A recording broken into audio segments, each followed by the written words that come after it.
안녕하세요. 저는 오늘 사회를 맡은 원주 세브란스 기독병원 류마티스 내과 남승환입니다. 네, 안녕하세요. 저는 대한 류마티스학회 정보이사를 맡고 있고 한양대학교 류마티스 내과 최찬범입니다. 최찬범 교수님께서는 대한 류마티스 학회 산하 혈관염 연구회 회장이시기도 한 혈관염이 최고 전문가이신데요. 오늘은 피부 증상으로 나타날 수 있는 류마티스 질환으로 혈관염에 대해 알아보고자 교수님을 모셨습니다. 혈관염 하면 시청자분들 입장에서 무척 생소한 단어일 것 같습니다. 먼저 혈관염에 대해서 어떤 병인지 간략하게 설명해 주실 수 있을까요? 가장 쉽게 생각할 수 있는 거는 말 그대로 혈관염, 혈관이 염증이 생기는 병입니다. 류마티스란 말이 어떤 의미를 말하는 건지 생소한 경우들이 많아서 어떤 병일까 궁금하게 되는데요.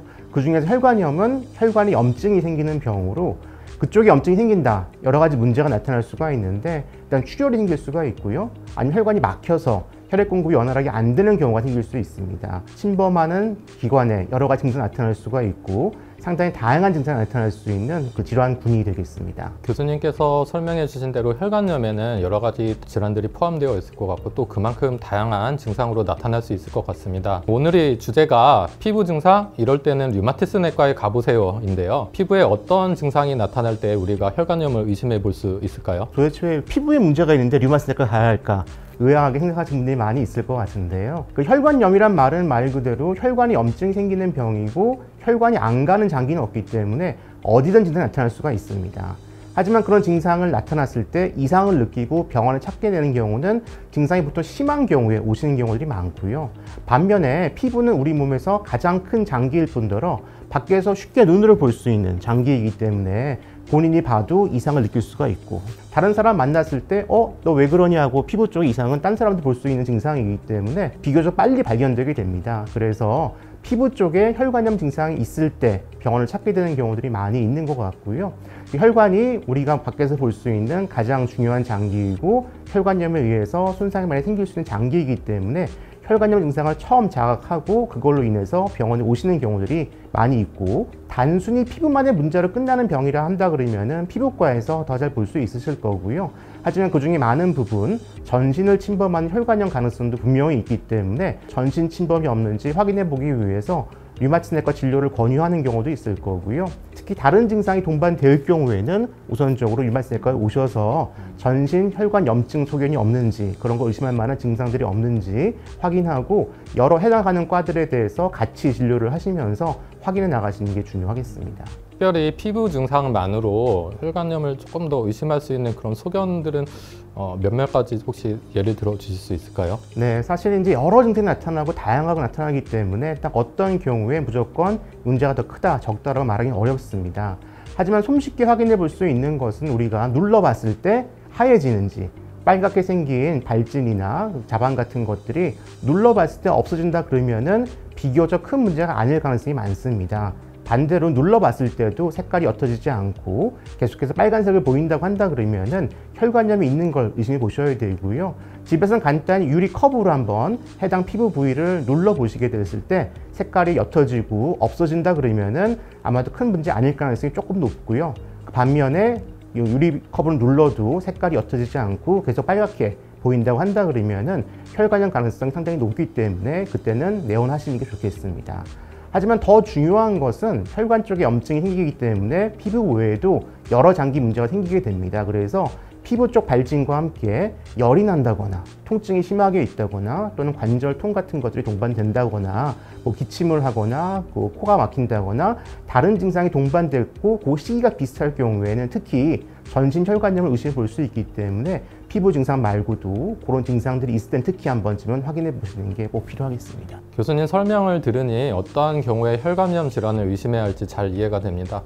앞서 설명해 주신 피부 증상들이 나타나면 환자분들이 많이 놀라거나 걱정하실 것 같습니다.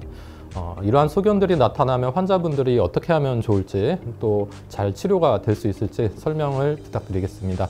무엇보다 중요한 것은 병원에 내원하셔서 전문가의 의견을 들어보시는 게 중요하겠습니다.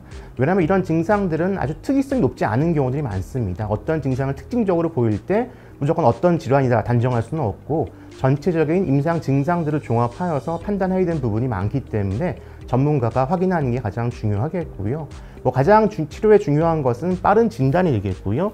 진단이 이루어진 다음에는 적절한 치료가 중요한데 과거보다는 치료가 많이 좋아졌습니다. 그래서 최근에는 진단만 조기에 잘 이루어지고 적절한 치료가 잘 이루어진다 한다 그러면은 문제없이 건강하게 그 증상이 없어지는 경우도 있기 때문에 빨리 진단받고 빨리 적절한 치료를 받으시는 게 중요하고요. 문제가 생겼을 때 여러 가지 뭐 네이버의 민간요법을 찾아보시거나 그런 데 시간을 소비하는 것보다는 빨리 병원에 내원하셔서 전문가의 판단을 들어보시고 거기에 맞게 적절한 치료를 시작하시는 게 무엇보다 제일 중요하겠습니다. 그렇다면 혹시 이렇게 피부에 생기는 혈관염을 예방할 수 있는 방법도 있을까요?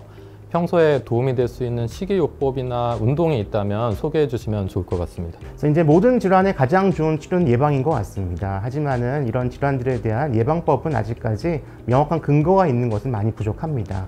하지만 일반적으로 생각을 할 때 혈관 건강을 생각할 때는 일단 유산소 운동을 유지하시는 게 아무래도 더 좋을 거 생각이 들고요. 또 한 가지 중요한 것은 여러 질환들의 원인으로 공통적으로 얘기가 되고 있긴 하지만은 흡연이 문제가 될 수 있습니다. 아주 강력한 혈관 숙제가 될 수가 있고 혈관 건강에도 안 좋은 영향을 미치기 때문에 현실적으로 이런 질환을 예방하기 위해서는 금연하시고 또 간접용도 마찬가지로 안 좋기 때문에 담배를 멀리 하시는 게 좋으시겠고요. 우리가 일반적으로 건강에 좋다고 생각되는 생활 습관들 다 혈관염에도 물론 좋습니다. 그렇기 때문에 적정한 체중을 유지하시고 식생활도 가능한 한 인스턴트 식품이나 뭐 그런 음식을 좀 피하시는 게 좋으시고 가벼운 유산소 운동 꾸준하게 정기적으로 유지하시는 게 중요하겠고요. 이제 그 외에 뭐 여러 가지 민간요법에서 얘기하는 것들에 대한 근거들은 부족하기 때문에 그런 것들에 이제 의존하시기보다는 가장 기본적인 것들, 우리가 모든 건강에 중요하다고 일반적으로 잘 알려져 있는 생활 수칙들을 잘 유지하시는 게 무엇보다도 혈관염 예방에 있어서는 중요할 것으로 생각합니다. 자세한 설명 감사드립니다. 피부 증상 이외에도 혈관염에서 나타날 수 있는 또 다른 증상은 어떤 것들이 있을까요? 전신 혈관염은 어느 장기든 침범할 수가 있기 때문에 다양한 증상을 보일 수가 있고요. 피부는 가장 먼저 발견되기 쉽고 눈에 띄기 때문에 많이 보이긴 하지만은 사실 더 중요한 증상들은 주요 장기 침범이 있을 경우입니다. 가장 대표적으로 콩팥과 폐가 될 텐데요. 폐가 침범이 되면은 기침을 하신다거나 또 때에 따라서는 좀 피가 섞여 나오는 객혈이 나타날 수가 있고요. 숨이 찬 증상도 보일 수가 있습니다. 콩팥의 침범이 이루어지면은 소변 색깔이 좀 이상해질 수도 있을 것이고 몸이 부을 수도 있을 것이고요. 하지만 그 외 전신 질환으로 발열이나 피로감 같은 것들 생길 수가 있습니다. 뭐 그 외에도 뭐 증상을 나열하면 한두 끝도 없는데요. 많이 볼 수 있는 게 관절 쪽에 통증이 생겨서 좀 부어오르거나 누르면 아프거나 하는 경우가 나타날 수가 있고요.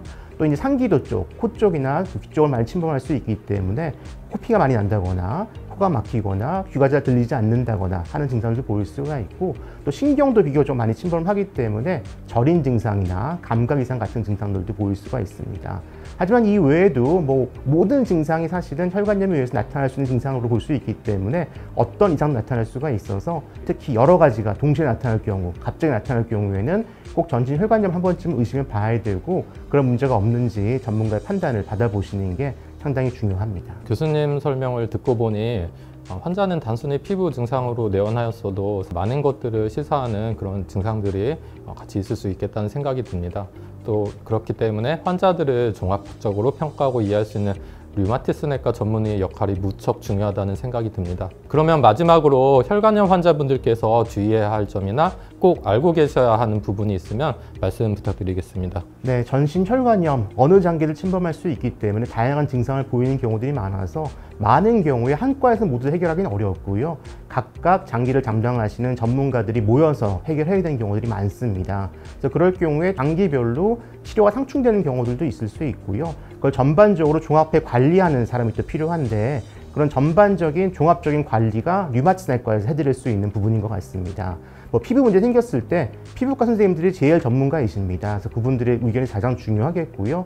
폐 침범이 이루어졌을 때 폐 보시는 호흡기내과 선생님들이 가장 중요하겠고 심장도 마찬가지이고요. 하지만 그런 것들을 종합적으로 왜냐하면 전신 혈관염은 어느 한 가지 장기를 침범하는 것이 아니라 여러 장기를 동시에 침범하기 때문에 그런 것들을 전체적으로 조율하고 가장 최적의 치료를 찾아나가는 데 있어서는 컨트롤 타워가 필요하겠고요. 그런 컨트롤 타워를 류마티스 내과에서 해드릴 수 있기 때문에 같이 여러 과 선생님들하고 협조해 나가면서 다학대 진료를 이끌어나는 리더가 되겠습니다. 그래서 전신 혈관염이 있고 여러 장기 침범이 있을 경우에는 류마티스 내과에 오셔서 잘 치료를 유지하시는 게 중요하겠습니다. 오늘은 이렇게 피부 증상으로 나타날 수 있는 류마티스 질환 중 혈관염에 대해서 자세히 알아보았습니다. 정확하고 깔끔하게 설명해 주신 최천범 교수님 감사드립니다. 대한 류마티스 학회는 모든 환우분들과 가족 그리고 모든 분들의 행복과 건강을 기원합니다. 감사합니다.